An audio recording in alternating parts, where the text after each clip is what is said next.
Good evening, everyone. You're welcome to the 6 p.m. primetime newscast on Equinoxe television. In our top stories, we take you to Kosala in Kumba, Meme division of the southwest region of the country, where known armed states individuals attacked the Kosala Gendarmerie Brigade on Saturday, June 26th, with sophisticated weapons. Though no lives were lost, it should be noticed that material damage was enormous. We will as well talk about the Southwest Governor Bernardo Calabila, who says it is time to reconstruct the Southwest region that has been marked by the close to 5 years old Anglophone crisis. He is talking at the time when hostilities and attacks continue to rise in both regions, the Northwest and the Southwest. And he was speaking recently in Boya, chieftain of the Southwest region, during an medal award ceremony to some staff of an enterprise who have respected the government's efforts in ensuring that normalcy return in the country that's carrying out their respective assignments. Those were our top stories.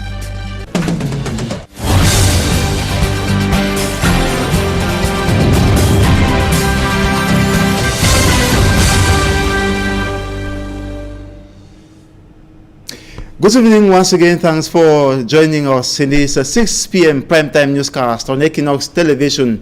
First, we begin by taking you to Kosala in Kumba, Meme division of the southwest region of the country, where known armed state individuals on Saturday, June 26, 2021, attacked the Kosala Gendarmerie Brigade.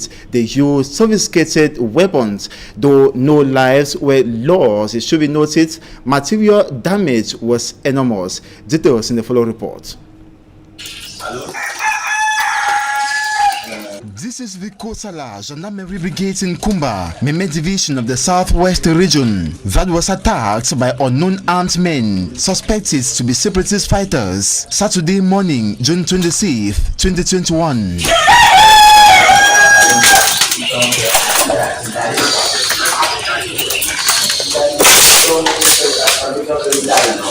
It looks like an abandoned building for years, with the ceiling torn off, zinc blown off.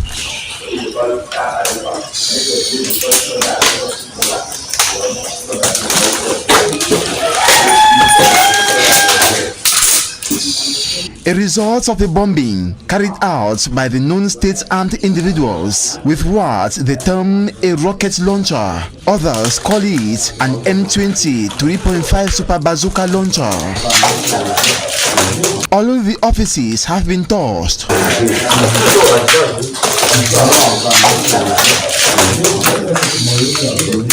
No casualty or death has so far been reported on the site of the attack.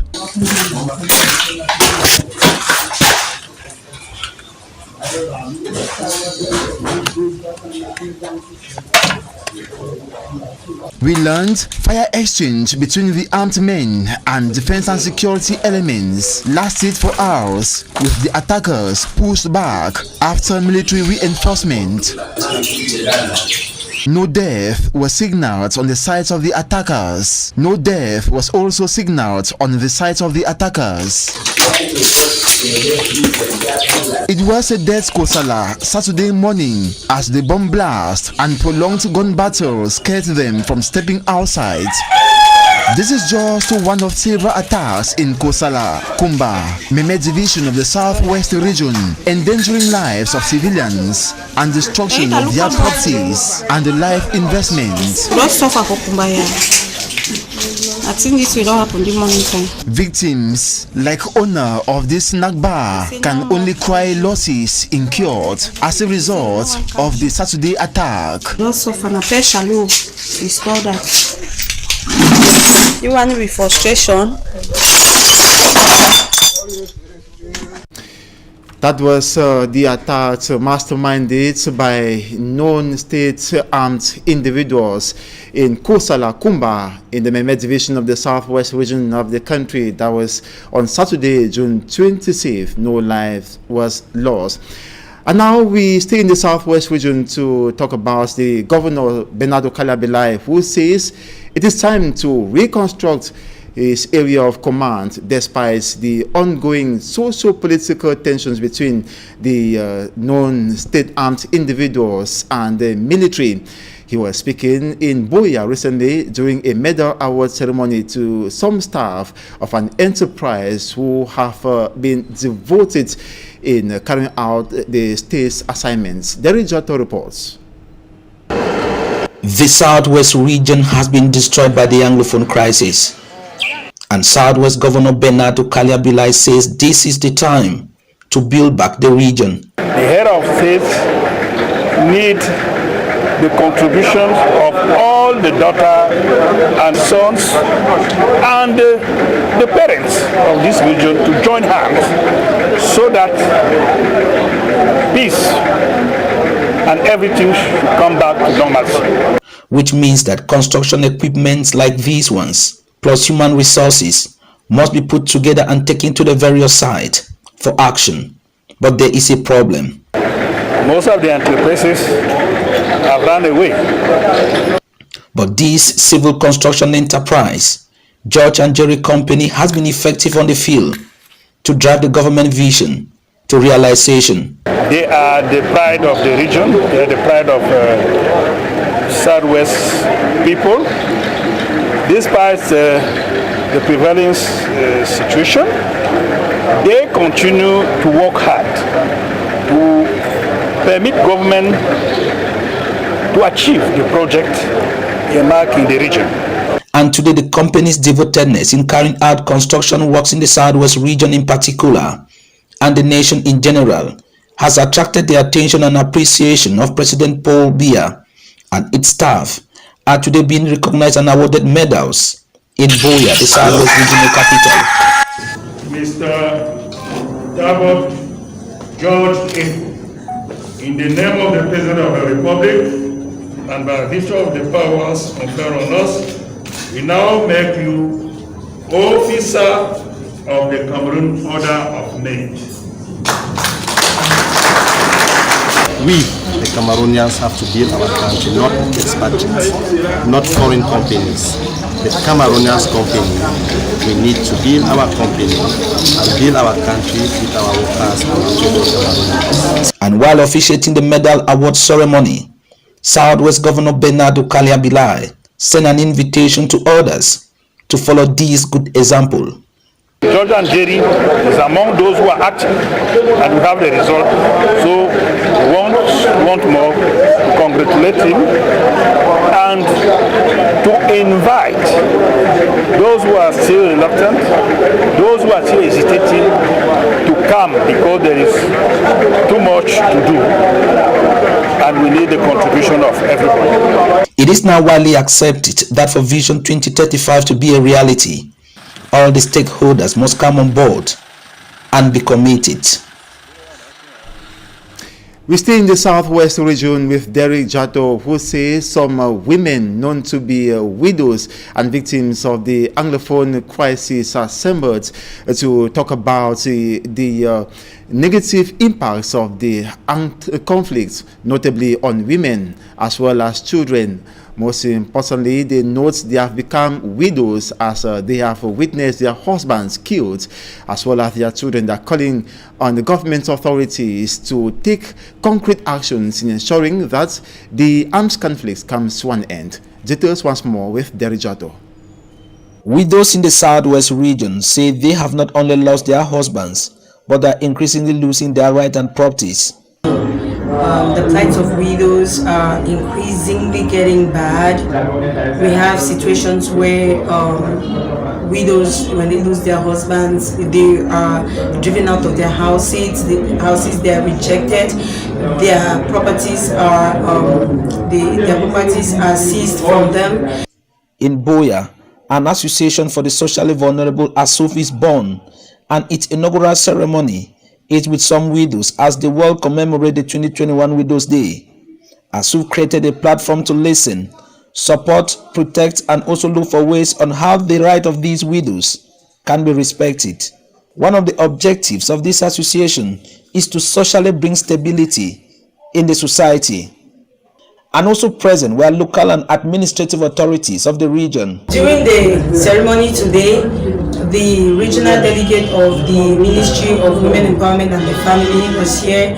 We were also graced by the presence of the regional delegate of Social Affairs. We were graced with the presence of the mayor of the Boya Council. They were very impressed at the initiative, and they have promised us their support. These widows were reminded that they have fundamental human rights and the laws are there to enforce that. Thus, they should not allow anyone take their right from them. Region, we move to the northwest region of the country, where the people of Bijeng village say they are being targeted by enemy forces who have launched a campaign against them. They were speaking in panic over the weekend after the discovery of charms planted at the entrance to their palace. For me, Armstrong Sander has details. A shocking discovery made by some Bijeng villagers at the main entrance to their phone's palace. After some heavy rain before with heavy wind. Following the heavy rains of yesterday, June the 25th, 2021, a charm buried at the entrance to the phone's palace by unknown individuals was exhumed by runoffs. Passing by, 3 young villagers noticed it and informed the pastor and myself. As they see them, they come call me and pastor, we will go see them. The charms, they say, was wrapped in a piece of paper on which was written the names of some targeted influential villagers. Okay, for here, the one that's on grass, where the grass, it be like say they represent say you don't change and then something. Yes. Where it be like say that thing enough you work. Yes. And I discover say the one we ever use this thing for nail cable. Yeah. And the one it represents say at least it be the thing where it don't change say at least made the crowning of the phone may it not take place. Yeah. And for me, as I understand, the one so that oozing. Yeah. Where it represents at least development, and it could take place for inside the land again. Yeah. And the one now some leaf, and the leaf they don't be believe for culture say the one that which people they ever use the one for tie even woman flesh. They suspect that perpetrators are forces working against their development and the coronation of their next traditional ruler after the passing away of the former. So since we don't do the celebration of the phone, yes, and then with the prayer say at least if we pray as may they crown the phone, and then as don't bring the thing, and we talk with some power where they call Pagi back, yes, and then you know what delay, and then all the thing God approve, and then all the thing I know saying that God it don't do it. Because I think we pray every month. I ever take my prayer team and then we walk all around the village and then we pray. And one my prayer point we pray say if I say God, some man they don't plant something for inside the ground of Bijeng. May God give me. Guarded at the palace against a common enemy, the people performed a traditional ritual and declared doom against enemy forces and individuals. At the same time, they sent distress calls to the administration in Kambe to intervene in what they qualify as a huge campaign and attack launched against the people of Bijeng and Bijeng village. And here in the nation's economic capital, Douala, we talk about rising urban disorder to say close to a week after the Douala city mayor and his other agents took to the streets in Douala to eradicate businesses that have been mounted on pedestrian tracks as well as motorbike riders who are occupying pedestrian tracks. The action that was earlier taken to get this set of individuals off the pedestrian tracks seems not to have been respected by the concerned. Today, most of them have returned to these pedestrian tracks, occupying them and making it impossible for city dwellers to use these pedestrian tracks. Mala Glory tells us latest regarding that injunction that was taken by the city mayor. High hustling and bustling activities of traders is how the street of Akwa Douala appears this afternoon after the passing of the city mayor Roger Mbassadide last Wednesday in an operation codenamed Pedestrian Path Back to Pedestrians fell on deaf ears. The operation, according to the Douala City Council officials, expected the traders to vacate the public spaces. In spite of orders from the city council officials, one of the traders believe there is no better place than the present site. We have been selling here for long, and we have customers that are already aware of this place that we are always selling. So leaving this place now is to create another place, and you lost your customer. Let them create a new site because I have kids to cater for and prepare for their back to school.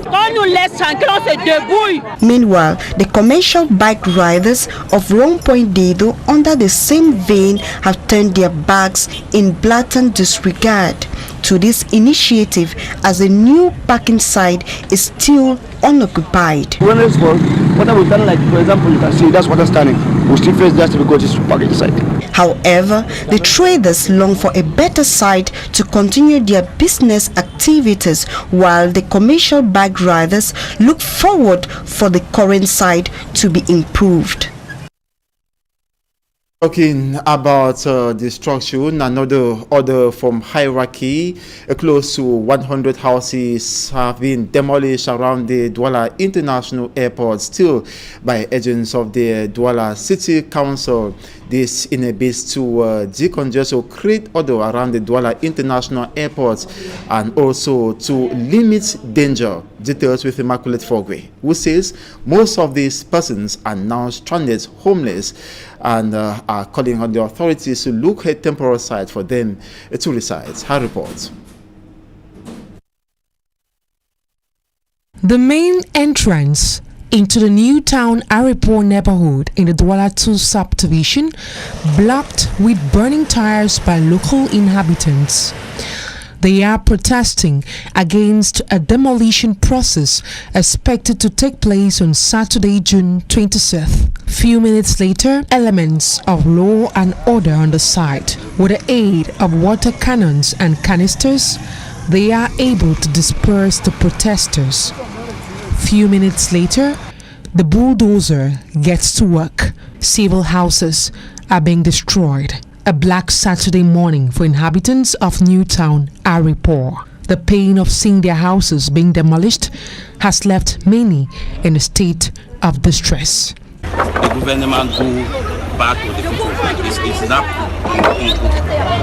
the government try to see. We are the population can stay in Newtown Airport. We get our thing. We get our document. The president Bia Sam and the president Aijo Sam and the ADC Sam. We get all these documents here to say this place and get this place. This place not for the government and not for ADC. Je me suis battu, ma petite cabane. The little money I was able to save, I used it to construct my house. I have lived here for 27 years with my family. Within the twinkle of an eye, my house has been destroyed. Though the land belongs to the government, they should have at least looked for another area where we can resettle. Bon, alors, ils viennent aujourd'hui nous dégager. The decision to demolish these houses comes 48 hours after a quick notice ordering local inhabitants to evacuate the site. The demolition process, according to government officials, is meant to clean up and decongest the main entrance into the Douala International Airport. The Minister of Territorial Administration gave firm instructions that houses built haphazardly along the Newtown Aripo neighborhood be demolished. This is the second phase of the demolition process. The first phase was carried out on the 9th of January 2021. They are not not supposed to construct houses near the airport. Le 9 janvier 2021. The Defense and Security Forces later arrested 6 boys who are believed to have spearheaded the protest action. And on to health page, Cameroon is among the list of African countries with the least rate of vaccination against the COVID-19 pandemic out of the 581,000 doses of the AstraZeneca and Sinopharm vaccines received. Just 89,000 persons have been vaccinated.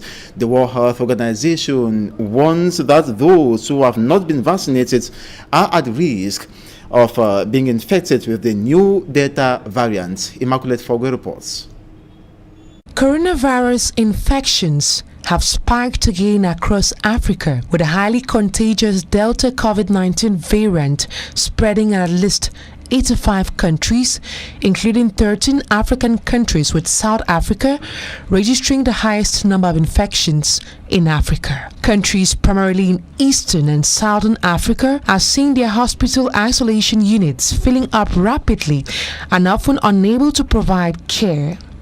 According to the Director General of the World Health Organization, Tedros Adhanom Ghebreyesus, the new variant is spreading rapidly among unvaccinated population. He went ahead to say only 1% of Africans are fully vaccinated, which is the lowest ratio globally. The Delta coronavirus variant was first identified in India. The Centers for Disease Control and Prevention has declared the Delta variant is a variant of concern. It should be noted that 160,000 cases of the Delta variant was registered last week in Africa, with South Africa alone registering 18,000 new cases.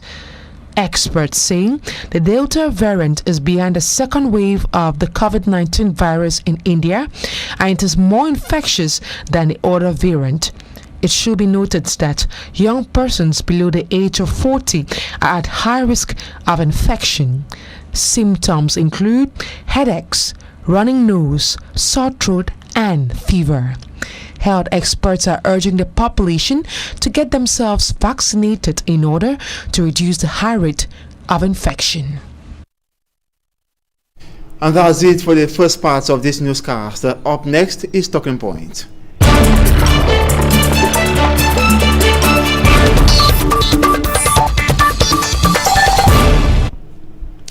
Good evening and welcome once again. This is Talking Points, and we are having as guest a civil society actor, Mr. Gimdo Gilbert. Good evening, Mr. Gilbert, and welcome.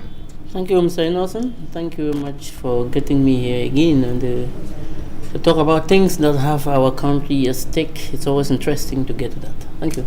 So how was your day? Good, hectic but good, and ready to talk about what concerns this nation.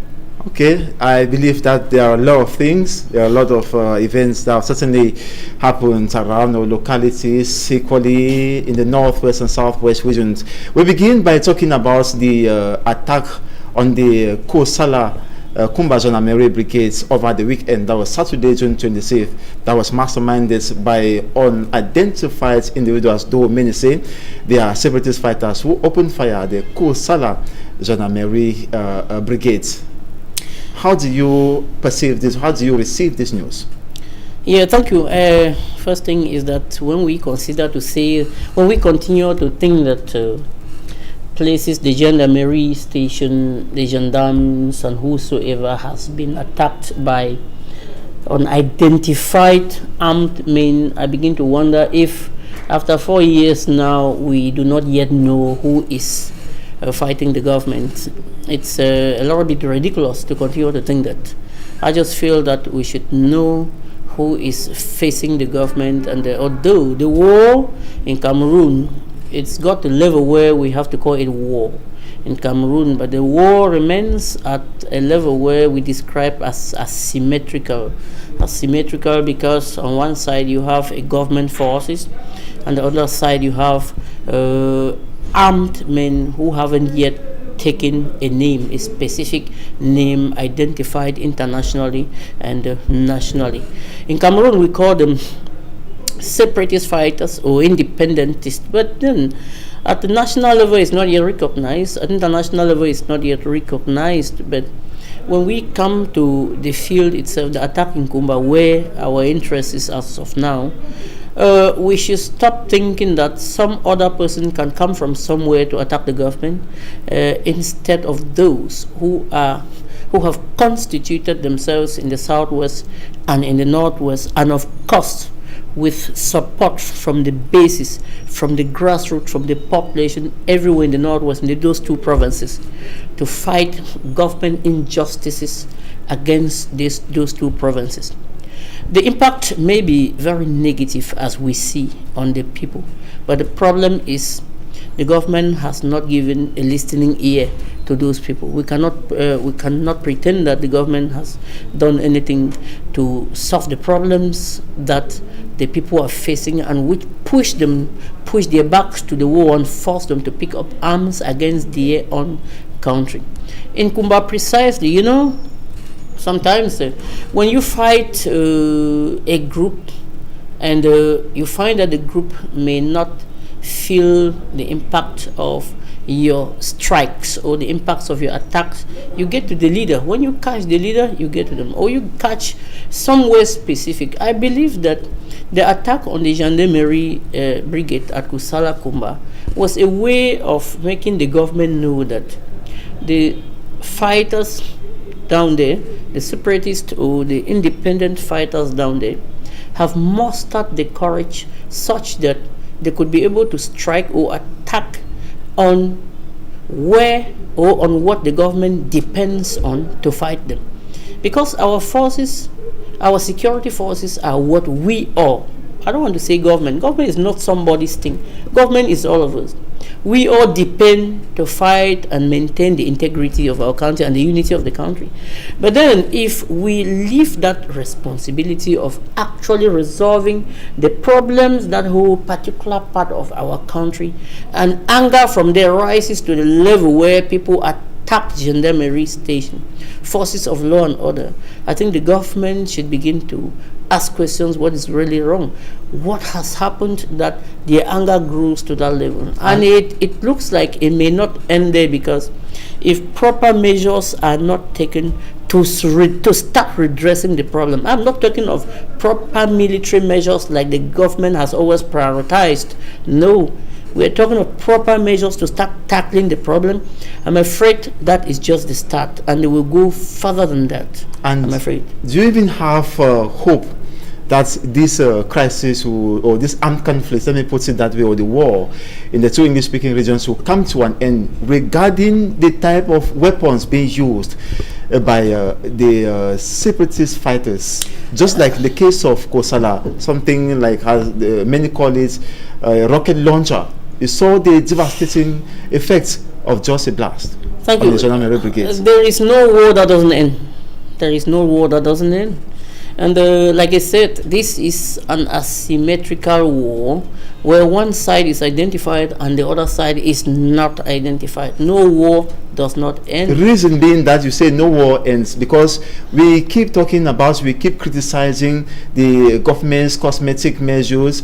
Many are talking about urging the government to take concrete measures, and the government says the security situation in these two regions is under control. But today, where are we? People were using machetes, people were using den guns. Today they are now using sophisticated weapons. Yes. A rocket launcher. It will end. And you're talking about the war coming to an end. Definitely, it has to come to an end, because we are in stages now. In war, or when there's an armed conflict between two groups, it suffices only that the two groups get to a stalemate. We are not yet at a stalemate. It is still rising, because both sides still believe that they will win. And when both sides still believe they can win, there is no room for settlement at that moment.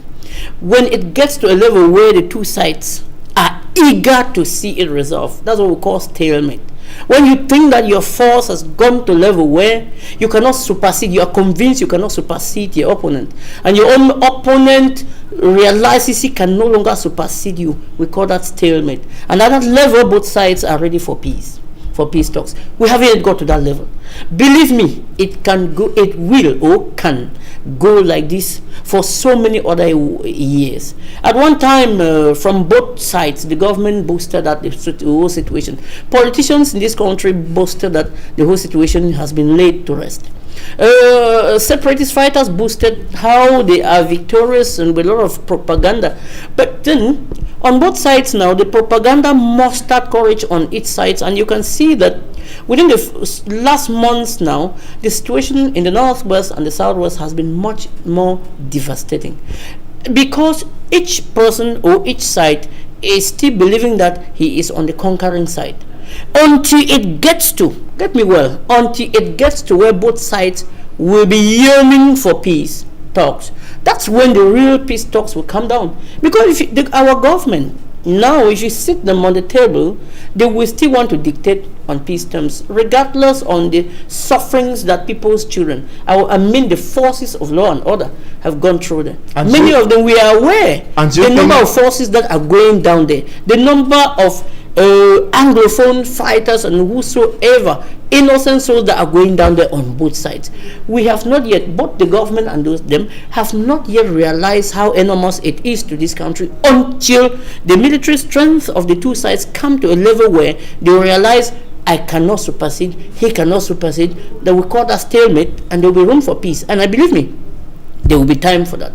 The only unfortunate thing is that before we get there, the consequences must have been very grievous and very unfortunate, very undesiring for this country. Exactly, and those suffering the consequences are the innocent civilians, like the case of Kosala. You saw business persons, business premises destroyed by the parties involved. Yeah, you know, sometimes when you're constructing the road, the first thing that we need to realize or ask ourselves is, why the war? Why the war?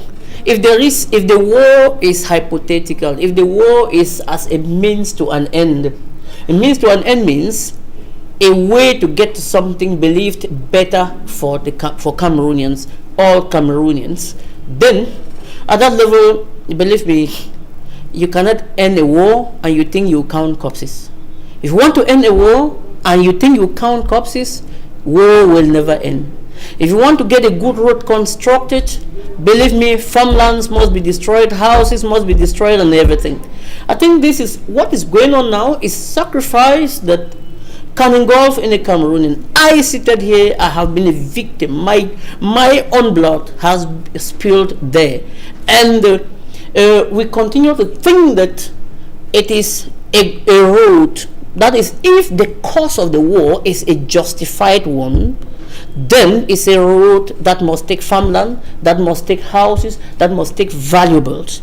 And what we should pray, or what we should ask the government to realize quick, is to realize that the fighters who are Cameroonians have something justified, genuine.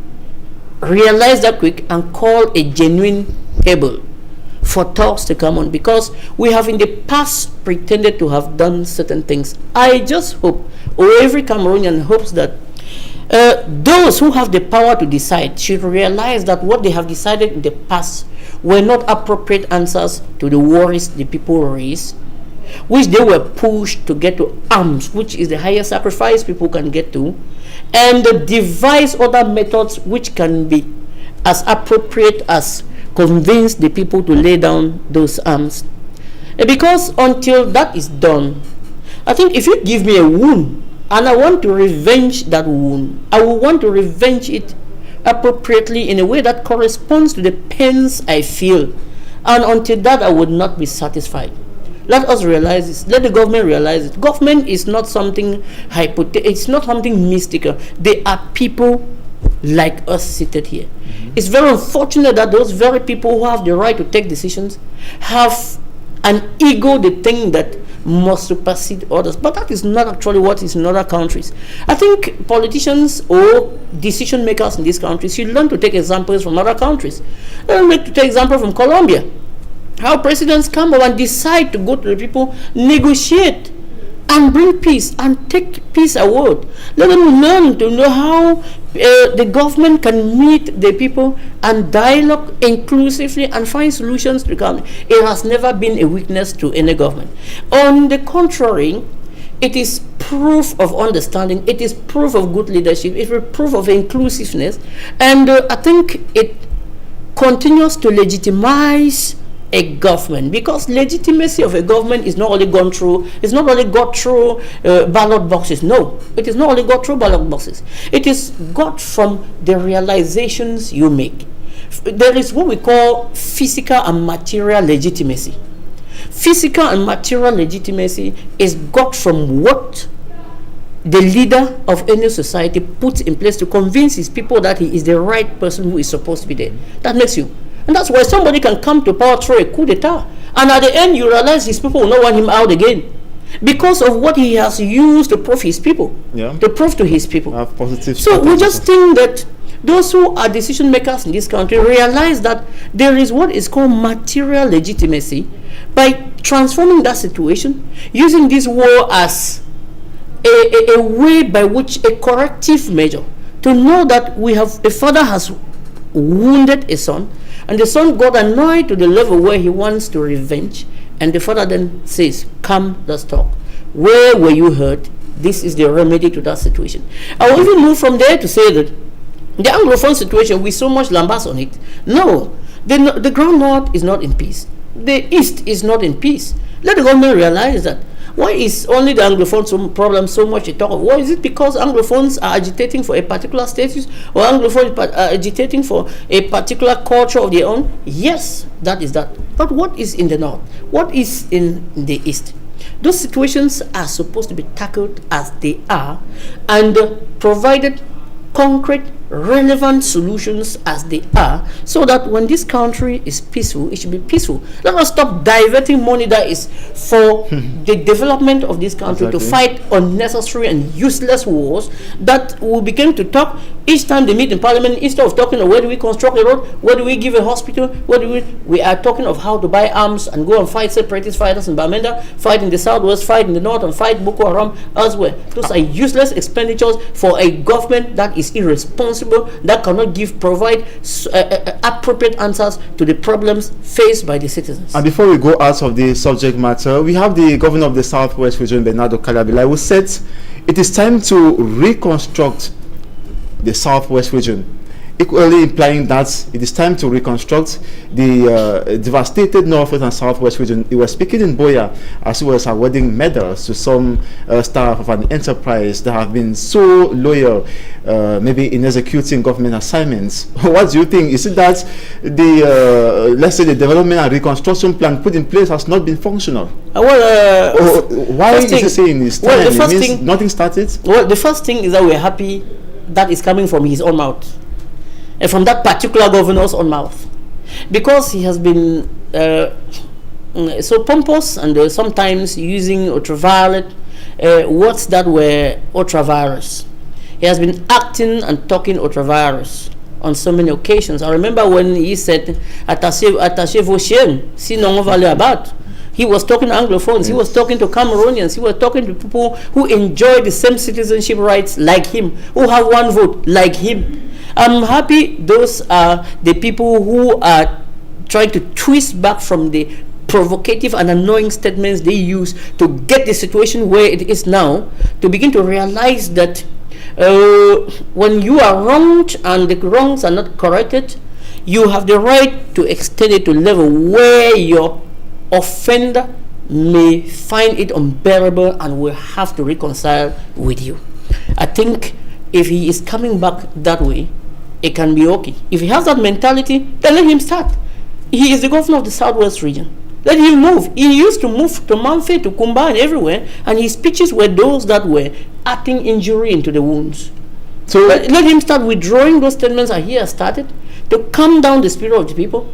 And those provocative words and provocative statements and actions were what gathered the masses to give support to the fighters. And it has gone to the level where if much is not done, I'm afraid those fighters, those sincere fighters, not the other ones that are fabricated somewhere. Because we are all Cameroonians, we know what happens in the Northwest, we know what's happening in the Southwest. Not the ones fabricated from somewhere. Those honest ones that are fighting to get the worries of the Northwest and the Southwest addressed. Those ones, believe me, they have the support of the population. Because as the fighting was intensifying, the whole population were getting the realities of happening, and everyone was giving their support to the fighters. Okay, thank you so very much, Mr. Gilbert, for coming. Thank you very much. I was happy being there. I hope some other times we'll have to talk on other matters that are actually affecting our country, Cameroon. Definitely.